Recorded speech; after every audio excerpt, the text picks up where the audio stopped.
Kwa nini mpaka sasa Kongo inapitia vita isiyoisha? Je, ni kile kinachodaiwa kwamba ni laana ama ni kile watu wanachosema kwamba Kongo ina utajiri kupitiliza? Na je, tutegemee vita kuisha baada ya kikao kilichokaliwa kwa ajili ya kulinda amani? Na hawa M23 mpaka sasa wamefikia wapi? Na inavyosemekana kuna huyu anaitwa Thomas Lubanga. Je, ni nani na ni kwa nini anataka naye kuleta kikosi chake? Jamani, Kongo, Mungu isaidie Kongo. Tafadhali usisahau kusubscribe na kucomment ili kuendelea kupata taarifa zetu.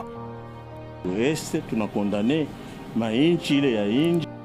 Taarifa za punde zilizotufikia ni kwamba rais wa DRC Congo Felix Tshisekedi amesema mauaji ya kimbari yanafanyika mashariki mwa nchi hiyo na kuilaumu jamii ya kimataifa kwa kile kinachodaiwa kama kupuuza vifo vya raia wa Kongo. Tshisekedi alikuwa akizungumza wakati wa mazungumzo ya ndani ya kuleta amani ya nchi hiyo. Amesema zaidi ya watu milioni 10 wameuawa katika vita tangu miaka ya Thomas Lubanga ni nani? Huyu inasadikika alikuwa mkuu wa waasi, na kiongozi huyu wa waasi wa zamani alishitakiwa kwa kutumia watoto kama wanajeshi katika vita vilivyosababisha mauaji ya watu wapatao 60,000 miaka 2000 mpaka 2003. Alidai kwamba wakati wa harakati zake za vita hakuwahi kutekeleza mauaji na uhalifu unaofanyika sasa, na iwapo angetekeleza uhalifu huo angetaka kuachilia huru na mahakama. Hiyo ni katika mwaka 2002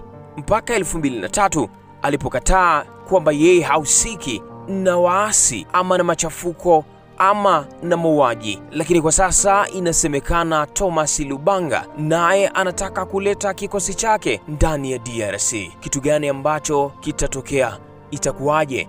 M23 na kikosi cha Thomas Lubanga itakuwa vipi?